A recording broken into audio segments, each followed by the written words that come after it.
Broken ఇదంతా చూసారు ఇంట్లో. బట్ అమ్మకేమో మిమ్మల్ని ఈ ఫీల్డ్‌లోకి తీసుకురావాలని ఇంట్రెస్ట్ ఉంది. బట్ యాస్ ఎ గర్ల్ మీకంటూ కొంచెం నమ్మకం గానీ, స్ట్రెంగ్త్ గానీ ఇన్‌బిల్ట్ ఎలా వచ్చింది ఇందులో అడుగు పెట్టడానికి? ఏమో ఇంకా అమ్మ చెప్పింది వచ్చేసా. ఓకే. బట్ సెల్ఫ్‌గా అంటే ఆ ఇన్‌స్టిట్యూట్‌లో జాయిన్ అయిన తర్వాత వాళ్ళు ఫోటోస్ దిగాలి అన్నారు. డబ్బులు ప్రతిదానికి యాక్టింగ్ స్కూల్ అన్నారు. అమ్మ అంది ఇదంతా ఏదో తేడాగా ఉంది, వద్దు నాకు చిన్న రూమ్ తీసు, అంటే హాస్టల్ ఉంటే అందరితో ఉండాలి, వద్దు నాకు చిన్న రూమ్.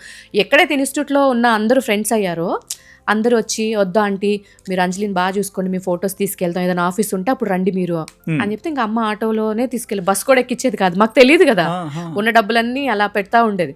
అయిన తర్వాత ఒక మోడలింగ్ది వసుంధరకు చేశాను, ఆ తర్వాత బట్టలు చేశాను, ఆ తర్వాత మా టీవీలో ఒక సీరియల్ వచ్చింది. సో బ్యాక్ టు బ్యాక్ ఇలా చేస్తున్నా. తర్వాత నాకు అనిపించింది, ఓహో మా అమ్మ నేను చూసుకోవాలి అంటే అమ్మ కష్టపడకూడదు, చాలా కష్టపడింది, ఇంకా కష్టపడకూడదు. అమ్మ కష్టపడకూడదు అంటే నేను వర్క్ చేయాలి.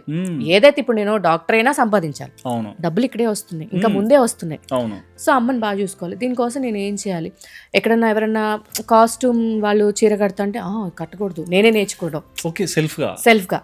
ఇప్పుడు ప్రొడక్షన్ వ్యాన్లో లేట్గా దింపుతున్నారు, వద్దు, ఓకే బైక్ నేర్చుకుందాం, నేనే బైక్లో అమ్మ వెళ్ళిపోయేవాళ్ళం. అట్లా ఒకదాని తర్వాత ఒకటి ఇదన్నీ ఏంటంటే అండి ఎప్పుడు మనకి ఫస్టే రాదు. ఇవన్నీ మనం అనుభవించి మనం ఇది చేసుకుంటేనే వస్తుంది. అలా రాత్రులు బైక్ నేర్చుకునేదాన్ని ఎవరు లేనప్పుడు. సో బైక్ కొనుక్కున్నా, అట్లా అన్నీ సొంతంగా చీర కట్టుకోవడం నేర్చుకున్నా, మేకప్ వేయడం నేర్చుకున్నా, దగ్గర తీసుకున్నాను, తప్పలేదు ఇంకా.